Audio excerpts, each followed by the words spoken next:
BSO, Banda Sonora Original. Un podcast tan divertido como soporífero.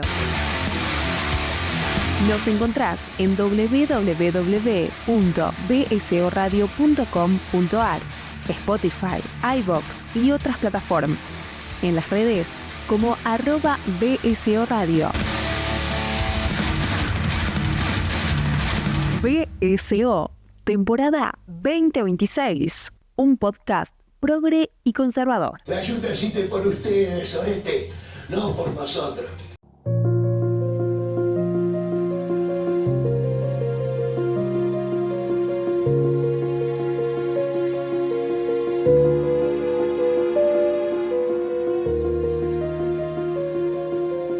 Señoras y señores, bienvenidos a una nueva entrega de Banda Sonora Original. Si este capítulo lo estás escuchando es porque no explotó el mundo todavía o no sé, o no caímos en un foso o algo parecido.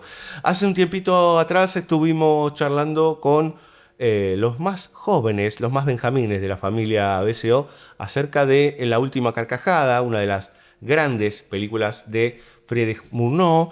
Mi alemán no es el mejor, por eso conmigo está una señorita que tiene varios idiomas encima, entre ellos el alemán, Valentina Ruglioni. ¿Cómo le va?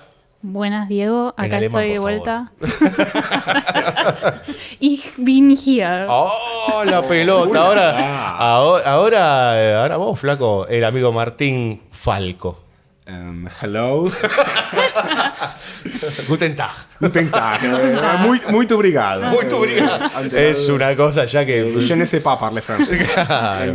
En fin. Acá estamos. Por lo pronto nos volvemos a encontrar. Nos habíamos prometido volvernos a encontrar para charlar nuevamente de cine alemán silente. Le decimos mudo y en realidad no es que las personas están mudas. Es cine silente, no tiene diálogos por lo pronto en el track de sonido, sino que la gente igual habla. La última vez fue en 1924, hablamos de el maestro de corta vida, Murnau, como decía antes, y hoy nos vamos a meter con un tipo bastante controversial, pero muy, no es querido, sino muy ponderado en Alemania como autor, que es Jörg Wilhelm Past. Está bien como lo dije, ¿no, señora? Está muy bien. Que si ustedes vieron Bastardos sin Gloria, habrán escuchado nombrar a Wilhelm Past justamente con una película que se llama Pritz Palú o algo por el estilo, en una escena en un sótano, estas cosas de cinefilia del amigo Tarantino. ¿Cómo andan, muchachos? Bien, muy bien. Muy bien. ¿Usted... ¿Vos? Muy bien, la verdad, contento. Llama la atención cómo los más jóvenes siempre elegimos las películas más viejas. Sí, como que con Valen dijimos, a ver, ¿cuál es la película más vieja que del universo? Sí, que podemos agarrar. De vuelta, contento de estar acá como siempre, hablando un ratito de cine. Nos vamos a meter con una bestialidad, es una monstruosidad en realidad, y está bien el adjetivo porque La Caja de Pandora de 1929 es tremenda. Se eligieron unos dramones ustedes, chicos. Perdón. Este es un drama de aquellos que si son propensos a la negrura, no lo miren, y si les gusta, bueno, mírenla. Son 2 horas de un drama también muy vinculado con esto que mencionamos en alguna ocasión, que es estos movimientos que surgieron en la República de Weimar, vinculado a las clases bajas, las clases obreras, las clases lúmpenes, todos aquellos que están, en realidad los lúmpenes, que están en los márgenes, en el afuera de la civilización que está tambaleando, la civilización alemana como identidad. Entonces, en este caso, otro director, un director mucho más vinculado a, entre muchas comillas, el realismo, o vinculado más bien al costumbrismo, a los dramas familiares, Pabst, que también, ahora ustedes van a contar un poquito más, tiene ciertas controversias, que es que fue director en la SUFA y tuvo mucho que ver también con la República de Weimar, pero en algún punto se lo linkeó con el nazismo. Muchachos, la palabra de ustedes. Sí, me parece muy oportuno. Se suele englobar indiscriminadamente cualquier película alemana de la década del 20 como expresionismo. Acá tenemos una muestra de que no era así, no todo era expresionismo, y Pabst justamente es un director que no se inscribía en este movimiento. Me parece oportuno, para dar un poco de contexto, también mencionar la Alemania de entreguerras, ¿no? La República de Weimar, no es la misma a principios de la década del 20 que a fines. Hay como un cambio que me parece que vale la pena señalar. No es la misma Alemania del último hombre, que estaba por ahí sumida en hiperinflación, crisis económica muy profunda, la guerra todavía era muy reciente, mientras que para fines de la década del 20 y antes del crack del 29, que va a suponer un nuevo declive, en cierta forma por esos años, por ese final de la década del 20, se encontraba un poco en un auge cultural la sí. República de Weimar. Había encontrado un poco más de estabilidad económica y sobre todo Berlín se había vuelto como un caldo de cultivo de artistas, de intelectuales, en todas las artes, no solo en el cine, ¿no? En la literatura, en la arquitectura, como que llegó a su auge cultural, ¿no? Es una época muy rica. También la vida sexual y las identidades de género asumieron Sí, una fuerte. forma que no tenían, ¿sí? De vuelta, sobre todo en Berlín, empiezan a tener más pregnancia, empiezan a estar más presentes. Pongamos también en contexto que la década del 20 se lo llamó los años locos. Sí, una época de mucho optimismo. En el sentido de que es después de la Gran Depresión, digamos, no la Gran Depresión del 29, que es justo este año, sino después de la posguerra, digamos, aparece todo un movimiento, no solo cultural, sino que tiene que ver con la nocturnidad, con la vitalidad, etcétera, etcétera, intentando repeler todo ese horror que venía de 1919. Por lo tanto, digo, creo que eso se extendió en algunas partes, bueno, las capitales culturales, ¿no? Sí. Como es París, Europa, Praga, esos lugares en donde parece que de repente la arquitectura se hizo enorme, larguísima, las mujeres empezaron a destaparse un poco más sus Ni hablar, cuerpos. ni hablar. Todo este movimiento cultural nocturno en el cual se empiezan a inscribir los cineastas, ¿no? Empiezan a beber de ese underground que era considerado por las partes más derechosas como decadente y socialmente disruptivo, ¿por qué no? Hay que decirlo. Pero sí toma pregnancia. También hay que mencionarlo, estamos en los albores del nacimiento del psicoanálisis, que Ya está presente. va a empezar a jugar fuertemente también en los artistas y en los temas que tocan en sus películas. Así que en esta Berlín es en la que se inscribe Paz y en la que nace esta película de la que vamos a hablar. Sí. Sí, del mismo año del crack, perdón que lo dije antes y no me quiero olvidar, pero el mismo año del crack financiero, que Sí. fue otra vez entrar en un pozo de miseria total a nivel mundial, ¿no? Sí, esto era como... Es una época muy interesante y muy contradictoria porque era un punto culmine así como del optimismo, de esto que decías vos, Diego, de jóvenes con muchas ganas de vivir la vida. De hecho, en el contexto cinematográfico empezó a haber como más contratos de intercambio entre Hollywood y lo que serían los estudios alemanes, la UFA. Y bueno, por eso tenemos a nuestra protagonista de esta película, Louise Brooks, una Claro. americana, yankee. Sí. Totalmente. Que de hecho tuvo también una carrera muy cortita, por decir, por lo menos ya vivió casi 80 años, pero de repente de un día para otro se vio en Alemania filmando con Pabst 2 o 3 películas, si no recuerdo mal. Lo cierto es que ese momento, hay un libro que no es de Caligari Hitler, que no recomiendo leerlo, pero es otro que habla sobre los cambios fundamentales de la República de Weimar, que ya me voy a acordar, en donde dice, bueno, Berlín se había convertido en una suerte de nicho de cabaret, prostíbulos y mucho arte dando vueltas por todos lados, digamos. No de la mano de las sociedades, de los estratos sociales más altos, sino en realidad era algo como que se había expandido en función de repente las mujeres empezaban a ser bailarinas, aparecían mucho, esto venía de Estados Unidos, que son las bailarinas de los Folies, que exhiben el cuerpo, empiezan a aparecer un montón de todo este juego más exacerbado de las formas, etcétera, etcétera, y también, por supuesto, en términos expresivos, no solamente visuales, sino sonoros, etcétera. Pensemos que también está ahí por ahí dando vuelta el nacimiento del jazz, está todo ahí como muy potenciado por un intento pero no de cambiar radicalmente, sino de buscar cierta energía, cierta vitalidad que parecía que se había destruido. Sí. Si no me equivoco, en 1919 fueron las primeras elecciones nacionales en las que se incluyó a las mujeres en Alemania. Así que sí, una época interesante de la República de Weimar. Porque vos fijate eso, ¿no? Alemania se había convertido en una suerte de esclavo de Europa, sobre todo de Francia y de Inglaterra.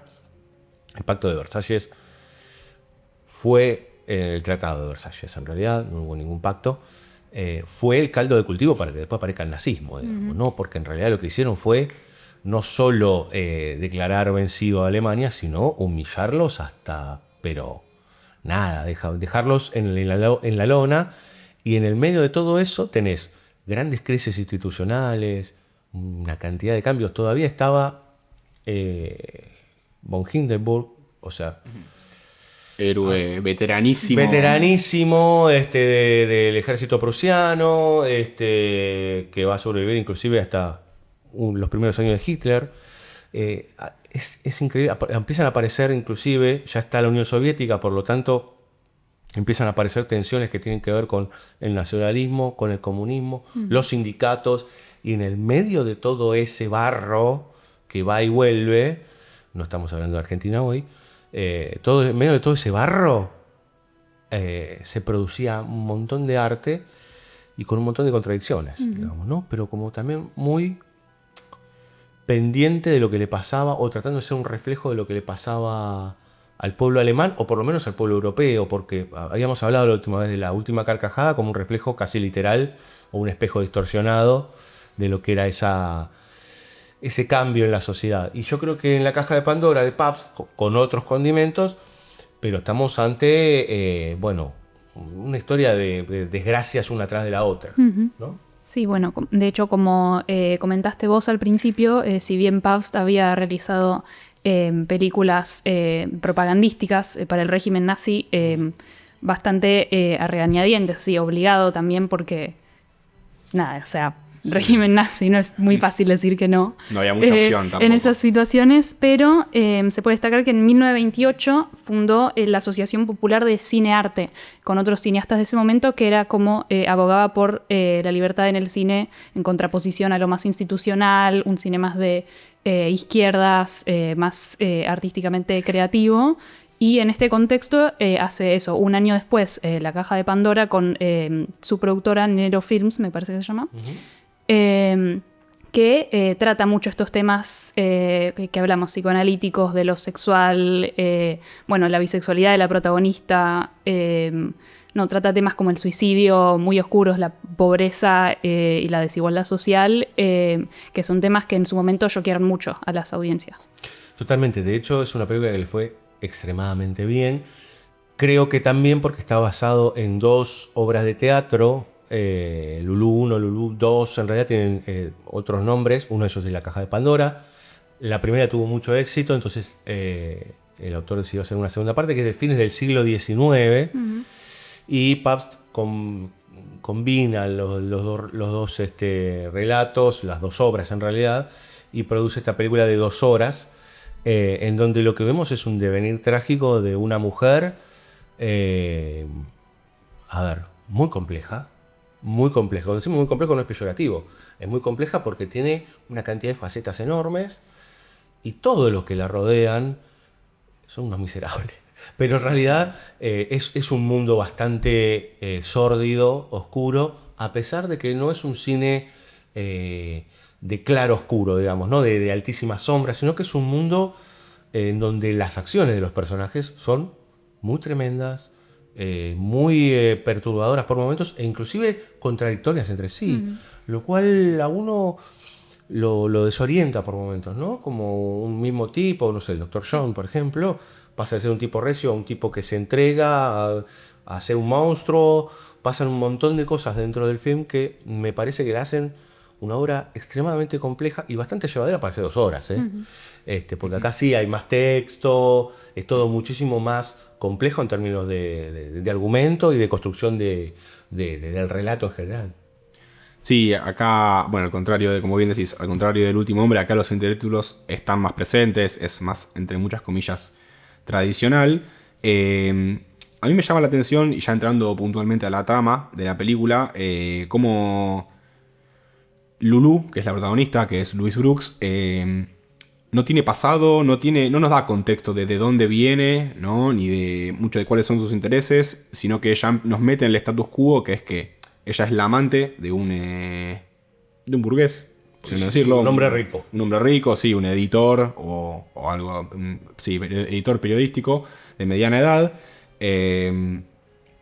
Y bueno, la historia la va a seguir a lo largo de una serie de ascensos y descensos, ¿no? Y se trata mucho sobre lo que le pasa a los hombres interesados en ella, ¿no? Me parece, bueno, el personaje de Lulu tiene muchísimas capas, se le puede interpretar de muchísimas maneras, es súper complejo.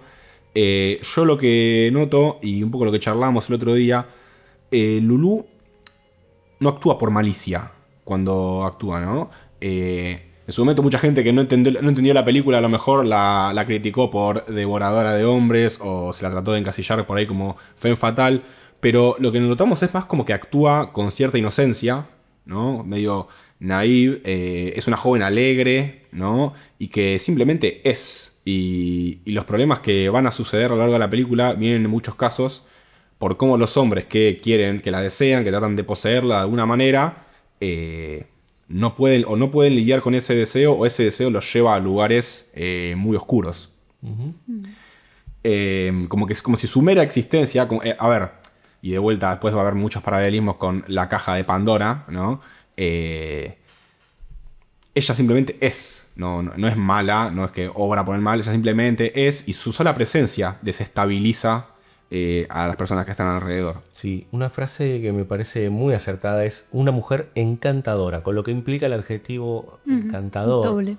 ¿No? Sí. Que no es porque uno cuando dice encantador es porque es una persona muy amorosa, muy querible, pero no es eso, es un paso más, sino encantadora es que obnubila. Claro. ¿No?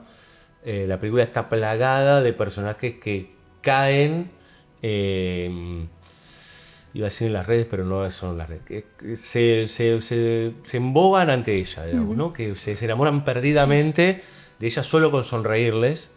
Y me parece que eso también genera muchas tensiones con esto de, inclusive en términos bíblicos, de la mujer y de la atracción y de la perdición y de las cuestiones morales, etcétera, etcétera. Entendiendo que también en esta época en Alemania apareció un concepto que se llamaba Neue Frau, que es la mujer nueva. ¿Cómo sería la mujer nueva alemana? Digamos, ¿no? Y es esta idea del destape, por decir de alguna forma, y del destapar a la mujer desde su libertad sexual, desde su libertad social, de ser una mujer distinta a la que está dentro de la casa, que, como diría Fareta, ¿no? Condenada por el liberalismo a ser ama de casa, tener hijos o ser una prostituta, digamos, ¿no?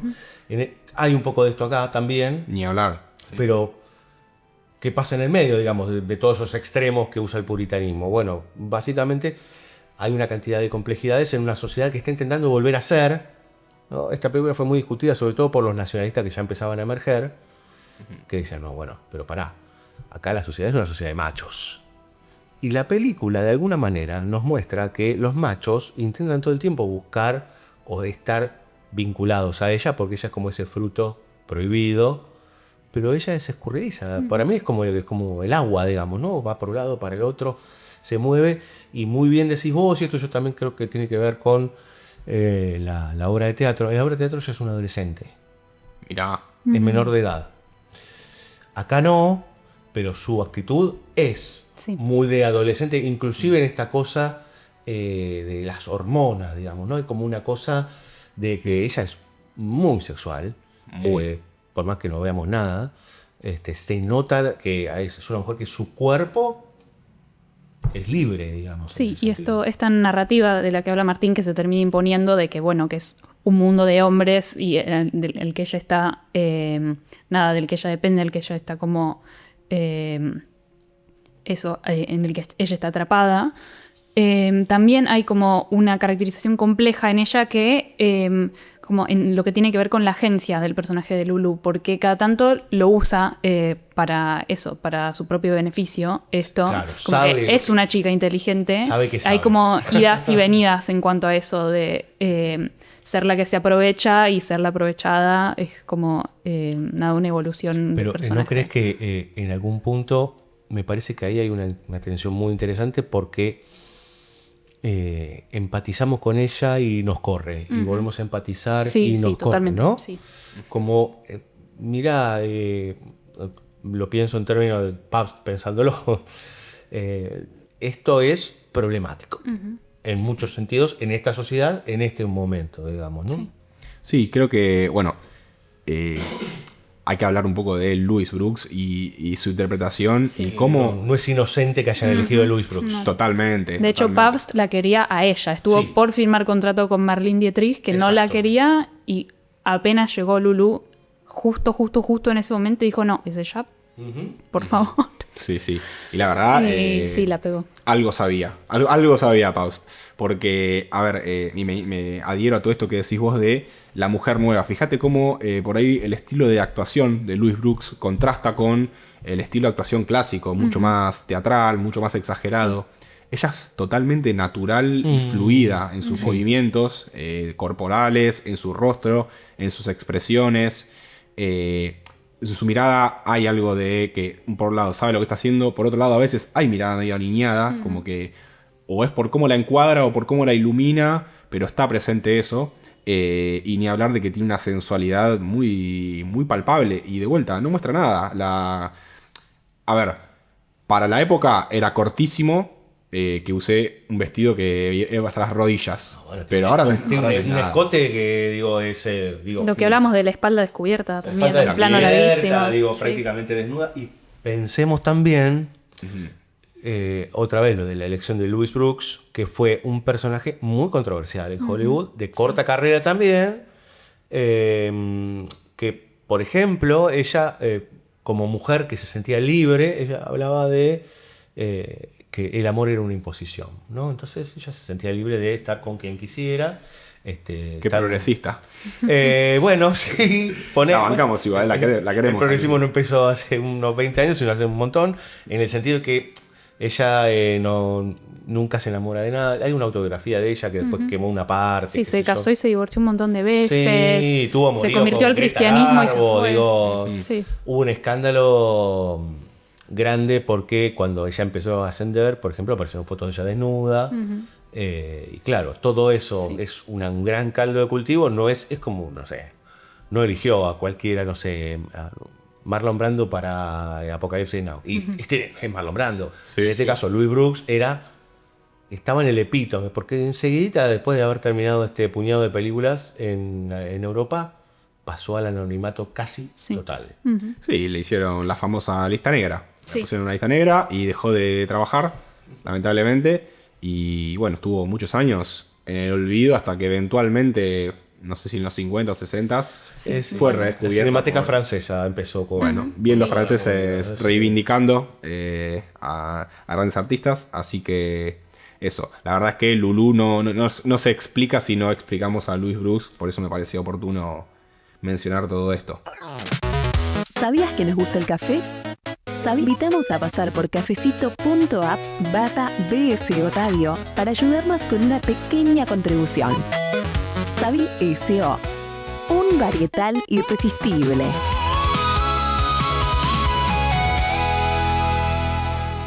Yendo a la trama puntualmente, la película está dividida en actos. ¿Sí? Son creo que 8 actos. 8 Sí, actos. 8. ¿Sí?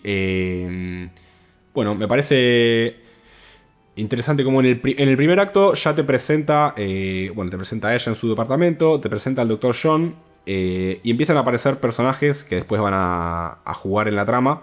Uno de ellos es el muchacho Shigloch, ¿cómo se pronuncia? A ver la compañera. Ah, no sé cómo se escribe, así que no sé cómo se pronuncia. Shigolch, algo así. Shigolch, Que es este señor de mediana edad que tiene apariencia de mendigo, tiene apariencia de que está bastante... Sí. De hecho, cuando le abren la puerta, le quieren como dar una... le quieren una limosna. Ahí Louis Brooks lo reconoce y dice, no, como que es mi amigo. Lo hace pasar. De vuelta, no está tan claro cuál es su vínculo.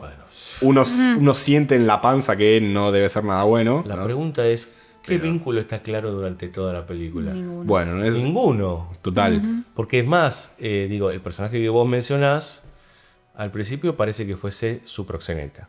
Total. También puede ser su padre. También puede haber sido su amante. También puede ser que la haya abusado.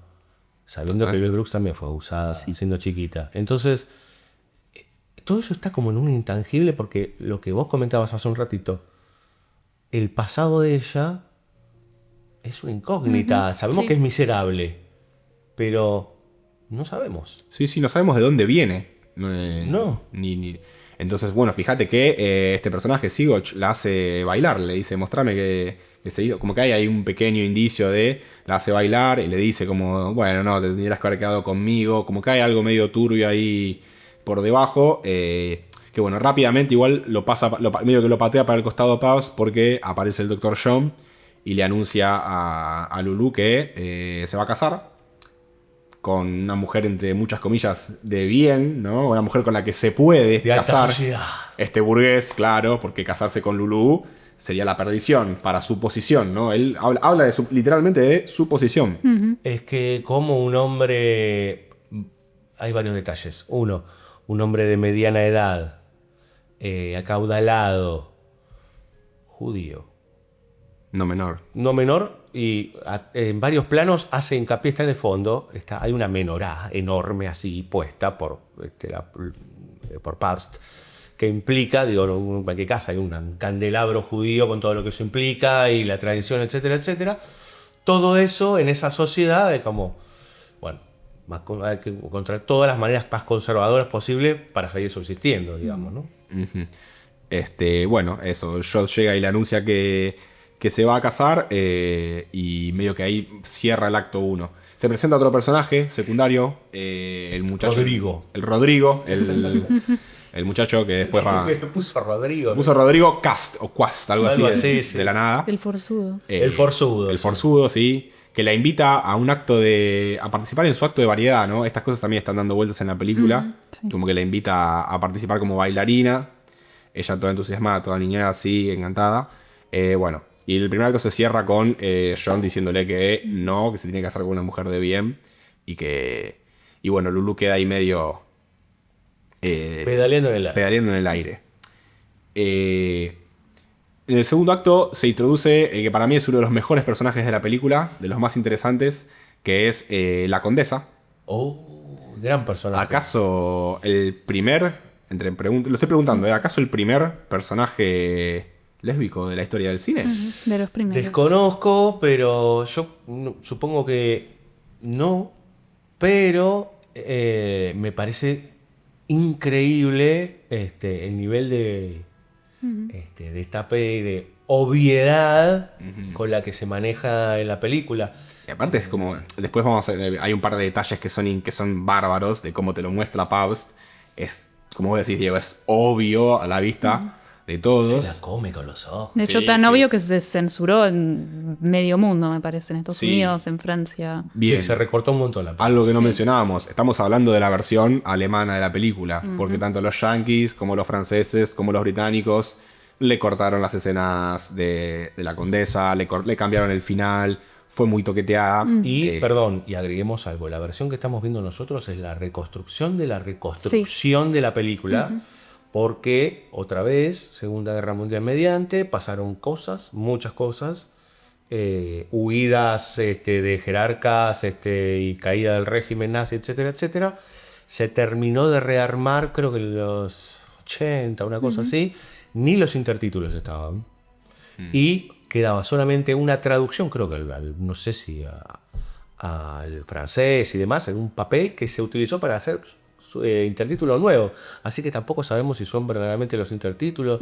Nos quedaron pedacitos, por suerte se armaron la historia. Sí. Sí, pero sí. había tipo un rollo en Italia, un rollo en París, y la fueron rearmando hasta que encontraron la versión completa, creo que muy parecido a lo que más o menos a lo que se hizo acá con Metrópolis, que el pedazo, la parte final la encontraron tipo 30 años después, porque era una película que había quedado completamente manca. Sí, el olvido.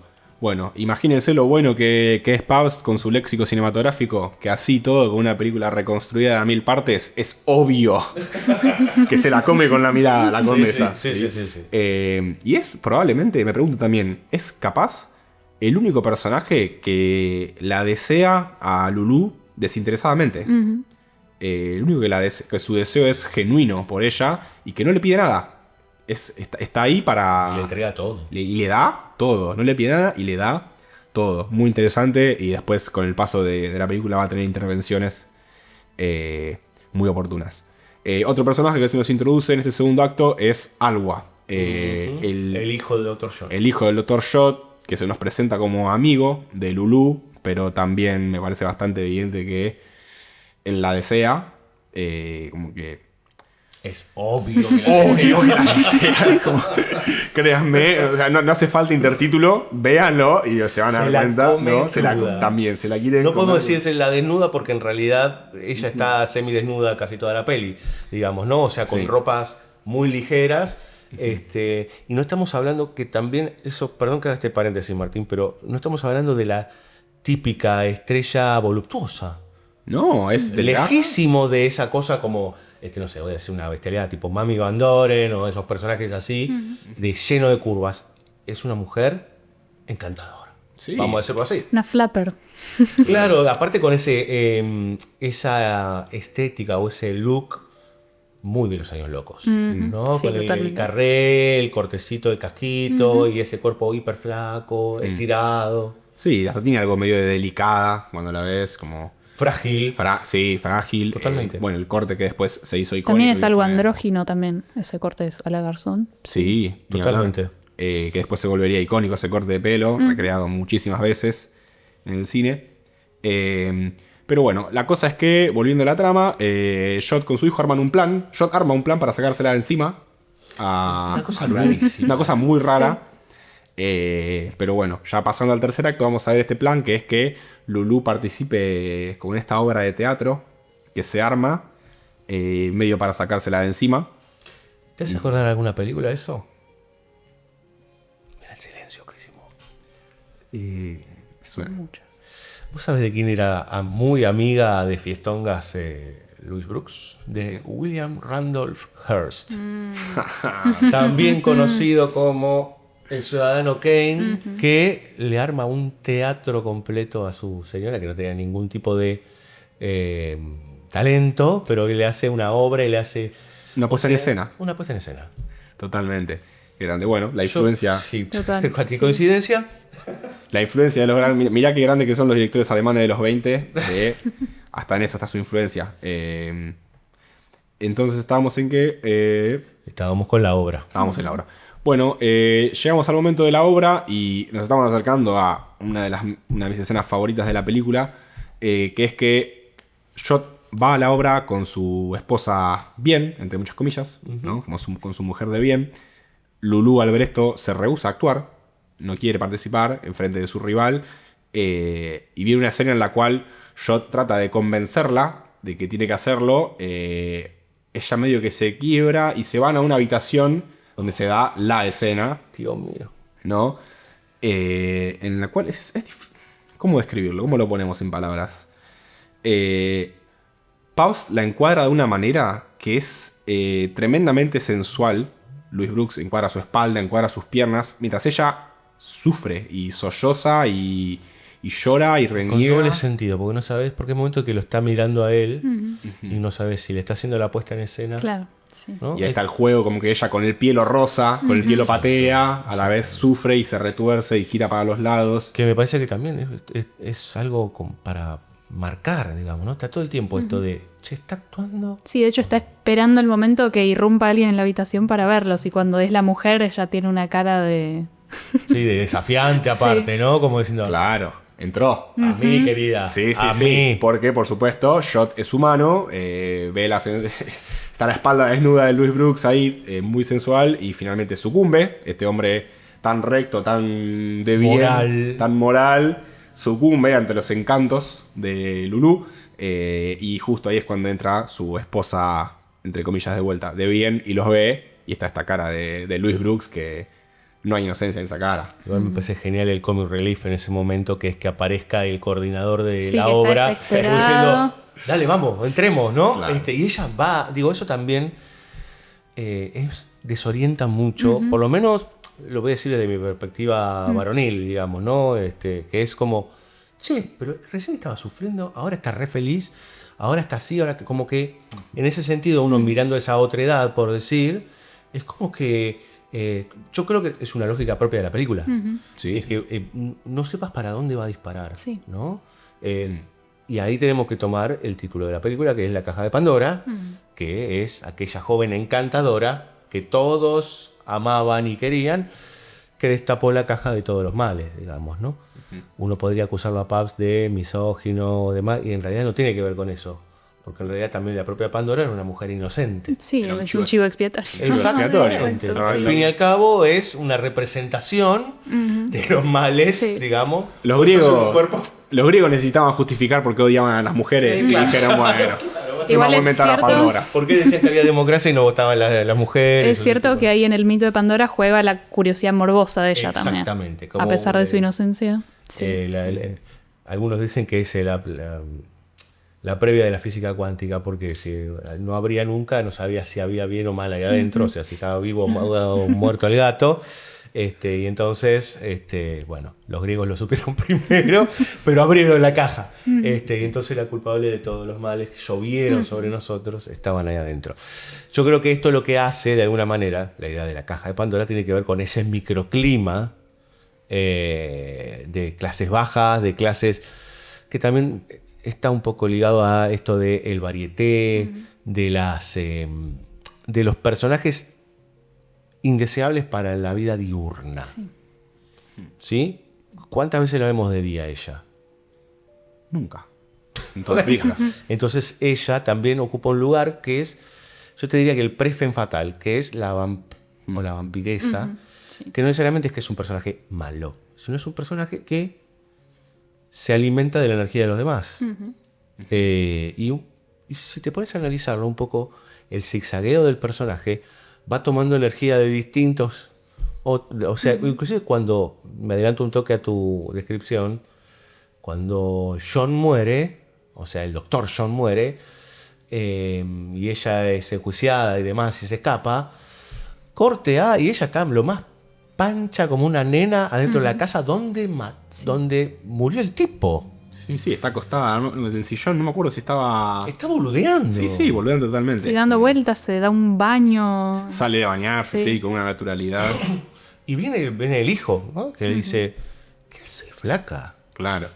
Entonces ella cae y no cae. Me parece que hay algo ahí que tiene que ver con esto de la vampiresa, de chupar las energías y la sangre, que está muy presente, pero no como un ente maléfico. Vuelvo a lo mismo, es un ente de las sombras en la nocturnidad. Porque a veces lo que emerge de las sombras no necesariamente que es malo, sino que es lo que la sociedad de las luces dejó a un costado. Y en el fondo también es una película muy de marginales, o de la mayoría. Sí, son personajes buscavidas que viven como saben vivir y cada uno tiene sus taras. Y bueno, la de Lulú Sus miserias. Sí. Porque, díganme, cuéntenme qué personaje dentro de toda esta parva de caracteres que hay, ¿cuál no tiene un gesto miserable? Y ni uno. No, probablemente ninguno. La condesa, que es la más noble, posiblemente, Sí, tal vez. que también hace cosas muy terribles Ni hablar. para poder ser buena con Lulú porque la ama profundamente. No hay. No, total. Todos tienen como ese costado oscuro de la sombra del que no pueden salir. No, y a medida que avanza la película, más se acentúa. Más se va a los márgenes, más se va a la miserabilidad. Es muy notorio. De por sí, los diferentes escenarios por los que va pasando son cada vez peores, cada vez más oscuros. Sí, literalmente se va sumiendo en la sombra. Sí, ¿no? se van achicando los espacios Uf, más y se va oscuros, haciendo más cada vez más primeros planos expresionista, más. ¿no, Valen? Sí, muchos claroscuros en los primeros planos aparecen. Sí. De hecho, hay un plano de ella, no me quiero adelantar con el argumento, pero hay un plano en el que ella está recostada y por la luz que le da a la silla en la que está el respaldo, parece que tiene cuernos incluso de diablo, que es nada, que es la fotografía de esta película es muy expresiva y aprovecho para decir que el DF también es el que hizo Nosferatu y Estudiante de Praga, así que está muy relacionado con lo que sería el expresionismo. Pero es muy evidente cómo se va extremando el contraste, ¿no? En todo el último tercio de la película. Progresivo. Sí, Sí. sobre todo el último tercio es brutal. Y más, bueno, en la segunda visita te das cuenta cómo al principio es todo recontra brillante. El departamento en el que arranca es súper luminoso, ella está vestida de blanco, estas cosas se acentúan mucho y es muy notorio. Volviendo a la trama, bueno, una vez que Jot cae en los brazos de Lulu, dice algo así como que, bueno, Vamos a casarnos. no me queda otra, como voy a tener que casarme con Lulu, ¿no? Y esto va a ser mi perdición, ¿no? Básicamente. Que eso también te muestra lo ridículo de la sociedad de ese momento. Totalmente. Sí, claro. Porque aparte que es esto de mantener las apariencias, no es que va a tener, no puedo tener un amante como... No. Y bueno, me tengo que casar. Sí, sí. Bueno, pasamos a lo que es la boda, donde se da una microescena muy chiquitita que me encanta, que es que hay un momento en el que la condesa está bailando con Louis Brooks, muy acarameladamente. Genial eso. Es brillante porque en un momento Lulu se va y un hombre viene a querer sacar a bailar a la condesa y la condesa lo rechaza. No, le hace un gesto y sale de cuadro. Aparte Brillante. eligieron una germana con unos ojos transparentes así enormes. Sí, ella muy germana, rubia, Sí. muy linda, rubia, ojos enormes, muy bonita. La cosa es que se da una situación en la boda en la cual aparecen estos amigotes de Lulu, vuelven a aparecer estos amigotes de mala muerte Sí. de ella. En el medio también lo vemos al hijo de Jot, a Alwa, Que se va a ir. que se va a ir deprimido porque ama a Lulu y bueno, se quedó sin amor, etcétera, etcétera. La cosa es que se da una situación en la cual el Dr. Jot la descubre a ella Con el otro, ella Con los en otros brazos, el otro Medio raro. peinándose, una cosa como muy... medio rara. Ella también, bueno, medio que entra en ese juego con estos dos amigotes, con She-Gulch y Rodrigo. Al amigo Jot no le cabe una. Y bueno, se arma una escena muy heavy, muy pesada. En la cual, bueno, la boda un poco se suspende porque el amigo Jot decide sacar un arma. No queda claro del todo por qué. Y Se bueno, vacía. vos entras a una habitación, digo, ahí no le voy a dar la derecha a este señor, pero entras a la habitación, la ves sentada upita de un tipo con una cara de libidinoso importante, y el otro borracho con unos brazos que parecen piernas, Sí, sí. y que es un conservador aparte, y aparte saca de un cajón, o sea, Sí, la saca tenía un fierro del recontra cajón, guardada. Sí, y sabe de que va, es verdaderamente aterrorizador. En ese momento, él Claro, se vuelve porque- una especie de demonio, ¿no? Sí, le cambia la cara. Con esto del vampiro, es como, bueno, dejaste entrar esto a tu casa, a tu habitación, que no es solo Lulu, sino es toda esa parva de logos. Te trajiste, digo, en ese sentido son los freaks. caos, Claro, sí. los freaks Claro. de coso, ¿cómo se llama? De circo. Sí, totalmente. Y bueno, después Alba también está ahí. Claro. En ese cuarto también, en esa situación Una que situación un poco orgiástica en general, el doctor simbólicamente. Sí. llega a ponerse suicida en un momento. Que desde la fotografía eso también es muy interesante. La poca profundidad de cuadro que hay en los primeros planos de él, que está como toda esta cosa del fondo desenfocado, mucho caos. Caos en la narrativa, caos visual, caos que no entendés qué personaje es quién, qué está pasando. Que en ese cuarto como que suceden muchísimas cosas. Ujú. Ilustres. Nuestra miniserie sobre dibujo e historieta te está esperando. Búscanos en YouTube, Spotify y iVoox. Todo eso va a devenir en el momento nodal, yo diría, de la película, que es que el tipo le da el arma y uno, espectador promedio, dice, bueno, le va a pedir que le dispare a él, matame. Y le dice, no, suicidate. Él la incita a matarse. Sí, Necesitas matarse. durísimo. Aparte él la encierra en el cuadro, como que ella queda en una esquinita y él se le viene Entre la encima. espada y la pared. Claro, ella está contra la pared, la espalda de él ocupa casi todo el cuadro y ella queda ahí en un margen. Y la incita a suicidarse, sí. Hay un forcejeo medio raro que no llegamos a ver. Por si hay un humo y entendemos que se disparó el arma. Sí, que eso te resume toda nada gracias si venías de la película, de la narrativa. De ella.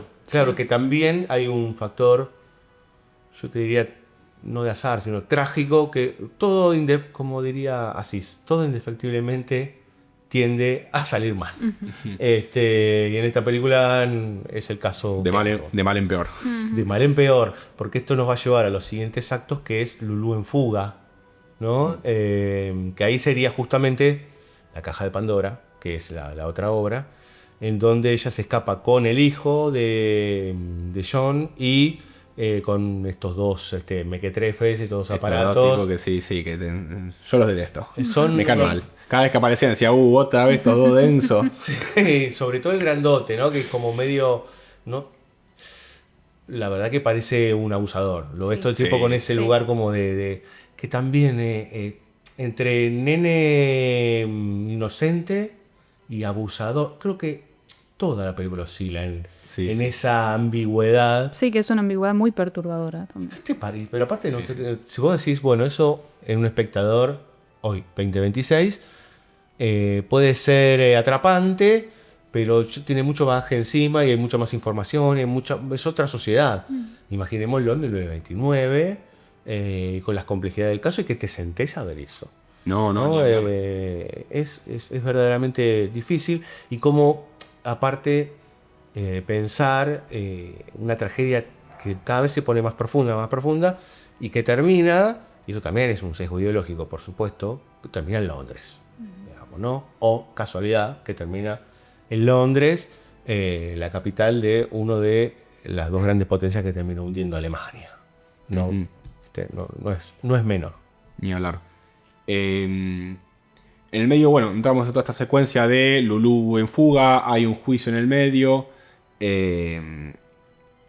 Y llegamos a... finalmente ella se encuentra con Alwa. Está toda esta secuencia del departamento que habíamos charlado hace un rato. Alwa le confiesa su amor, se rinde ante ella, ¿no? Y empiezan su secuencia de escape. Me parece muy interesante cómo... Bueno, están viajando en tren. Y acá empiezan a aparecer los múltiples chantajes y los personajes cada vez son peores, ¿no? Claro, Lulú está en fuga, está condenada a prisión, entonces cualquier persona que la reconozca puede ser un peligro. Uno de los muchachones del tren la reconoce y acaba de empezar una cadena medio de extorsiones y de vuelta, de mal en peor.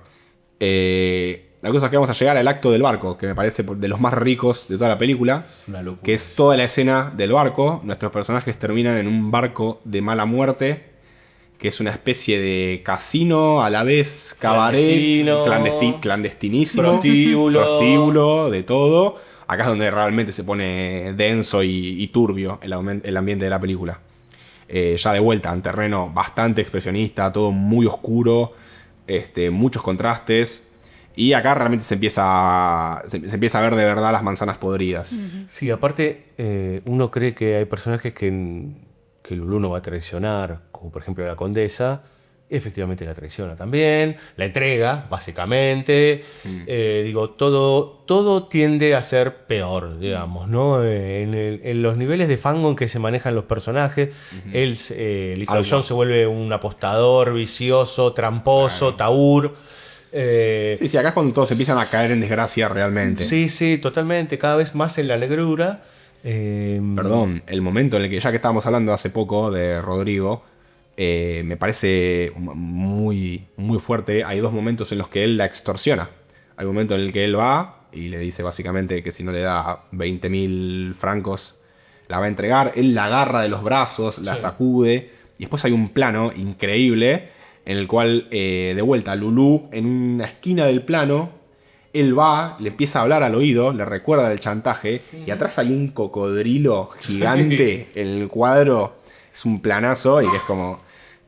nada, y se supone que ese es uno de sus amigos, ¿no? El que va a chantajearla. Aparte que es terrible porque le dice, yo quiero esa plata porque ya me voy a casar Claro. con una NN y vamos a hacer mi acto de malabares y no sé qué, Sí, y de sí. fuerza, que es siempre lo mismo que dice el tipo, no es otra cosa que eso. Mm. Ya la reemplazó a ella porque él también en el momento le ofreció a ella hacerlo tiempo antes. Digo, hay una cantidad de contradicciones de los personajes constantes en función de que el fango se mueve, que es muy terrible, porque ahí es cuando yo la veo por momentos muy cercana a lo que el cotidiano, digamos, ¿no? Como, bueno, cualquiera puede actuar de una manera o de otra en los momentos límites, de cualquier forma, y ser un miserable. Y me parece que en ese sentido te corre tanto del eje, Dante quiere opinar también, nos corre tanto del eje que no sabemos, algunos los podemos llegar a odiar, ¿vale? Pero me parece que comprendemos la situación en que están y la desesperación y a su vez los queremos ahorcar. Y después decíamos que me parece que no tenemos que dejar pasar a la condesa como personaje, que aparezca una lesbiana. La idea de en algunos textos hablan de pansexualidad, en realidad bisexualidad de Lulú, pero el personaje de la condesa que termina prostituyéndose, básicamente entregándose a este forzudo, los engañan por dos lados al forzudo, a Rodrigo y a ella, Sí. y termina en una situación terrible porque el tipo aparece muerto, que no sé quién lo mata, pero que Sí, no aparece- se sabe. no Es un plano, un sabemos. segundo. Está medio implícito que es ella, creo. Sí. Porque es la que... Suponemos, pero ella sale horrorizada. Es medio raro, sí. Es medio raro, pero todo ese caos. En el medio está metido el personaje el viejo, Ese sí. viejo Que siempre Donde hay está ahí. quilombo está él metido. Para mí ocupa el lugar de un sátiro. En el sentido estricto, digo, de los mitos griegos. Que ¿no? incluso él es el que lo incita a algo a hacer trampa, lo que implica la caída en desgracia. Por de eso, es Algua, como un diablito. como- El viejo ese es como un diablito que va hundiendo en el fango con sus miserias a todos. Y que va a ser el único, fíjense, ¿no? Porque a posteriori lo que vemos es que se escapan de ese barco en un barquito y terminan en Londres, en la capital que, por lo que entendemos y por la época, aunque está desfasado, es la época de Jack el Destripador, La Londres victoriana. la Londres victoriana. Fíjense que ellos ya están básicamente en la más profunda miseria. Y Lulú tiene como una suerte de último gesto de ingenuidad y también de este juego sensual de que, bueno, ella puede jugar con cualquier hombre hasta que se topa con este tipo. No está nombrado como Jack el Destripador, pero entendemos que es, o por lo menos que es un asesino de mujeres en las calles oscuras de Londres, digo, básico Sí, no hay. perdón. Sale de entre la niebla. Jack. igual. Eso es espectacular. Y encima es en Navidad, Sí, sí. que él llega... Pero eso, el octavo acto empieza con, es un plano todo de niebla Sí. y aparece en un primer plano Jack saliendo de entre la niebla. Adelantado el film noir de una forma de ese personaje. Totalmente. Claro, no, Sí. pero aparte que llegan hoy y están dando de comer a la gente, entregando cosas a los marginales. Sí, está el ejército de salvación ahí. El ejército Es de más, salvación. ahora que lo mencionás, yo nunca me había llamado la atención el viaje en el tiempo que hacen. Porque, o sea, en Alemania parece que están viviendo en el futuro. Llegan a Y Londres Inglaterra es, y en Victoria. Sí, y Londres es victoriana, Sí. pero él a la vez está bastante moderno. Sí. Él tiene como sombrero de... Es Sí, como gabardina, es una claro. situación de mucha desorientación. Sí, sí, total. Aparte es como, parece artificial, Sí. porque está todo lleno de niebla, parece, tranquilamente podría Tranquilamente puede ser el infierno. Sí. Digamos, ¿no? O sea, si es el descenso final a los infiernos. Y tanto el hijo de John como... ¿Cómo es? Agua, ¿eh? Alwa. Arwa. Me sale agua como si fuese Avatar. Como ella van acompañados. El único que queda es este viejo, que es este sátiro. Que es el único que está contento. Debe estar- Es el estar único un- que va a tener el último Comparte plano un de la pan película dulce. feliz. Sí, sí, sí. ¿Sí? Sí, terrible. La película tiene casi 100 años, chicos. Les vamos a contar el final y si no, paren acá y después seguirán. Por supuesto, si todo viene tan mal, evidentemente va a terminar peor. Si pensás que va a terminar bien, no estuviste no prestando estuviste atención. prestando atención a nada.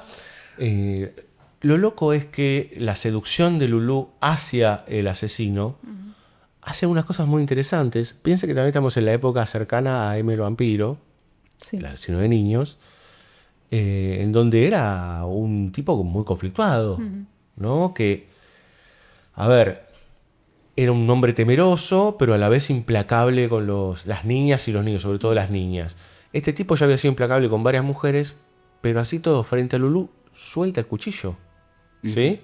Y cuando él parece que algo cambia en su rostro, hay algo distinto, ella que cuando él le pone el muérdago arriba, que en realidad la está mandando para el...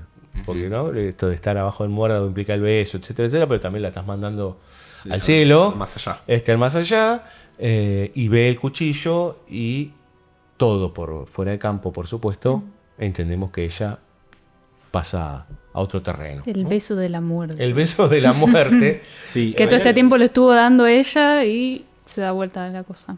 Exacto, todo con un gesto de una mano. aparte es como que, no sé, Su vínculo con este Jack, cuando ella medio que lo intenta levantar, es un poco como...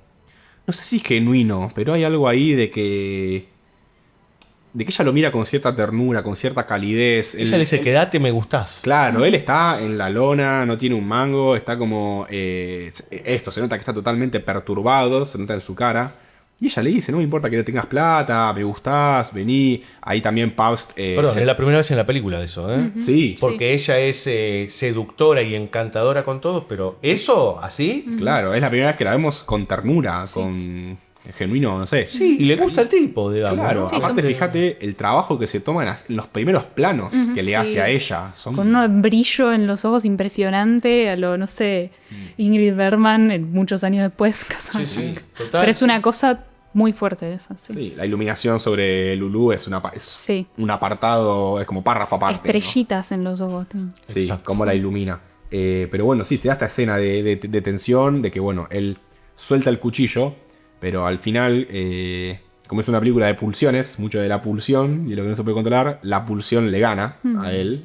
De vuelta, es como los hombres lidiando con su deseo por ella y cómo no lo pueden controlar y a dónde los lleva ese deseo y esa pulsión. Él no es más fuerte que él. Bueno, Se agarra el cuchillo. Por eso vuelvo un poco a lo que hablábamos hace un rato largo ya, que era esto de la Neue Frau, que los hombres están desesperados porque no saben cómo asir a esta Neue Frau, a esta nueva mujer, que no es encasillable. Digo, está por aquí, por allá.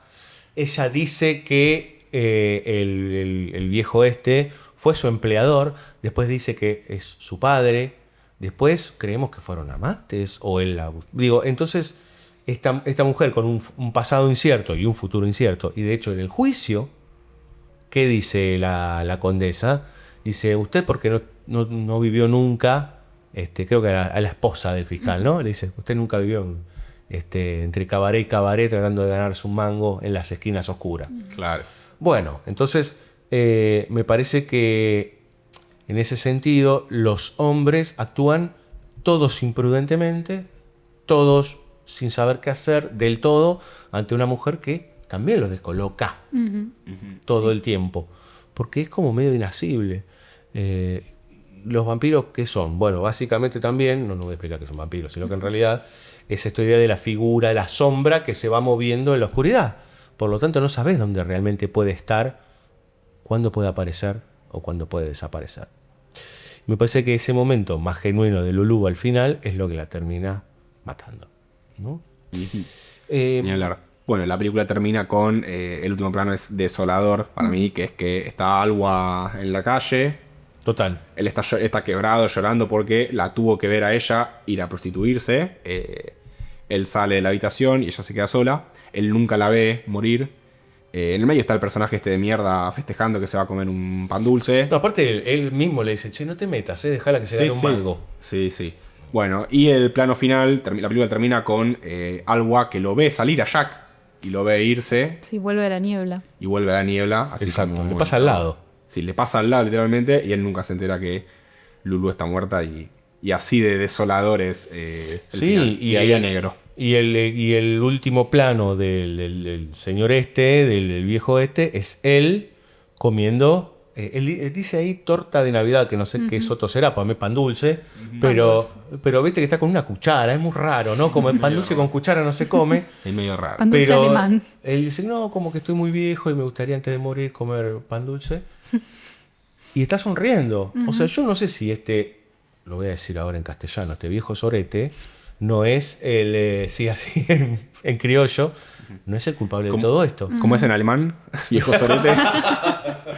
No, totalmente. Fíjate que bien hablamos al principio de que lo que detona toda esta cadena de hechos y desgracias y de mal en peor que va a venir es cuando él golpea la puerta del departamento. El detonante de la película es cuando él llega. Es que para mí es como también la representación de ese pasado terrible y oscuro de la propia Lulú, digamos, Que viene a ¿no? buscarla. La viene a buscar. Sí, sí. Y después se va a quedar en Navidad. O sea, es muy terrible. Y digo, mil escenas más que podríamos nombrar, inclusive la de Jack el Destripador con la mujer cristiana que le pregunta qué le pasa, y él dice, nadie tiene una solución para mí, no me puede ayudar nadie. Nadie puede salvarme. Terrible. Estás en el infierno, nadie te puede salvar. Bueno, es todo muy apesadumbrado y bastante, en este sentido, digo, la última vez que hablábamos de la última carcajada, al menos Murnau decía, bueno, sé que nunca va a pasar, pero al menos pongo un final más o menos feliz, un poco ridículo, pero feliz. Acá no hay escape, no hay absolutamente nada. Jovencitos, queda algo más para charlar de esta poco recordada película, diría yo, en estas épocas, y poco recordado el director Pabst también, que medio que también tuvo un degradé y fue desapareciendo en la historia del cine, posiblemente por esos vínculos no muy claros con el Tercer Reich en los años 40. Dato de color, él fue quien descubrió a Leni Riefenstahl. Él la descubrió cuando era actriz. No, yo como conclusión de que me parece que esta peli es un gran reflejo de lo que fueron esos años de Weimar, ¿no? Ese intento fallido, ¿no? Y de esta libertad cultural conviviendo con esta burguesía, ¿no? Y todo este contraste, todos estos conflictos, y cómo esta hipocresía burguesa, ¿no? Estructura el mundo, ¿no? Así que eso, de vuelta, como dijimos la otra vez, invitamos a la gente a ver cine alemán de los años 20. Silente. Silente, preferentemente silente. Mientras Dantecito también opina de fondo. Ahí está. Eso, muy bien, muy bien. Estaba diciendo que nos olvidamos hablar de Fritz Lang. Se está quejando. ¿Valentina? Y bueno, nada, misma conclusión de siempre, vean más cine. Y nada, creo que cubrimos todo por ahora. Sí, descubrimos todo lo que pudimos, y creemos que hay mucho más. Así es una película complejísima, así que justamente está mírenla. En YouTube y en una calidad. Está en YouTube en 4K, patrocinado por Hugh Hefner, así que no hay excusas. Sí, de hecho creo que las dos, la última carcajada también está en YouTube en 4K, Así Sí, no, están en muy buena calidad ambas películas. Sí. Esta tuvo una restauración muy compleja, como decíamos antes, pero que se ve muy bien. No, se ve bárbaro. Muy bien. Y aparte, bueno, por ahí no entramos tanto en detalle, pero Pabst tiene una forma de encuadrar increíble, ¿no? Todas las composiciones son milimétricamente pensadas. El montaje es bárbaro, como corta siempre a partir de la mirada, ¿no? Técnicamente es bárbara también, ¿no? Y todo eso se aprecia porque la copia que tenemos, por suerte, está buena. Así que vale la pena también por eso. Ilustres. Nuestra miniserie sobre dibujo e historieta te está esperando. Búscanos en YouTube, Spotify y iVoox. Aponta, atrás, aponta y el dedão. ¿Sabías que nos gusta el café? Dedão, ponta, atrás, ponta, dedão. Ponta, atrás, ponta, dedão. Te invitamos a pasar por cafecito.app/BSO Radio para ayudarnos con una pequeña contribución.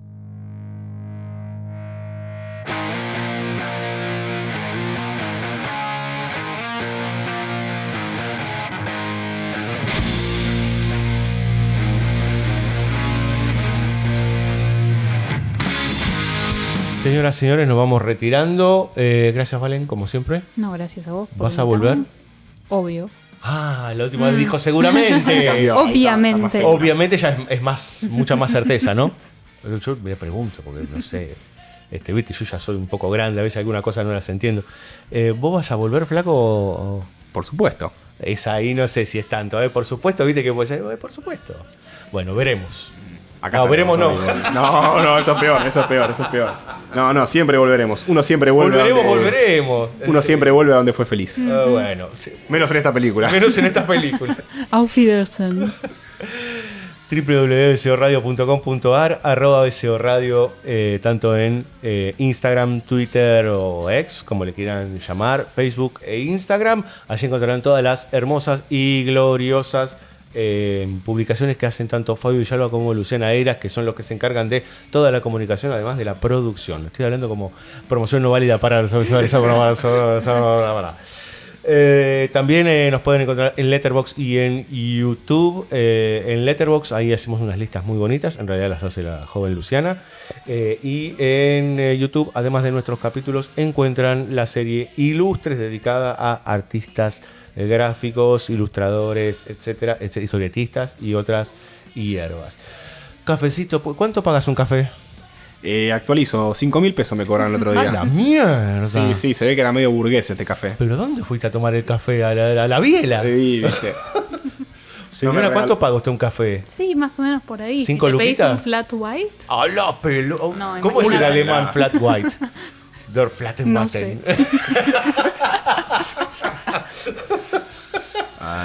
sé. Yo ya cuando haya algo alemán, la llamo a mi amiga Rulioni. Y ahí vamos a... ¿Cuántos idiomas sabes? Bien, español e inglés.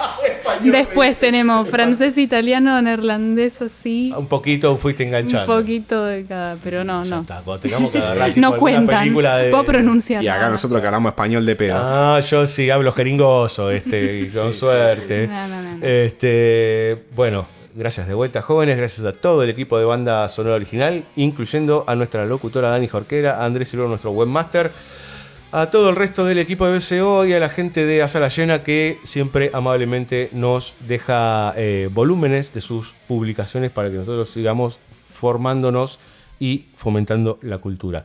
Creemos, no sabemos. Nos vemos dentro de 15 días. Chao.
Nos vamos. Hasta la próxima.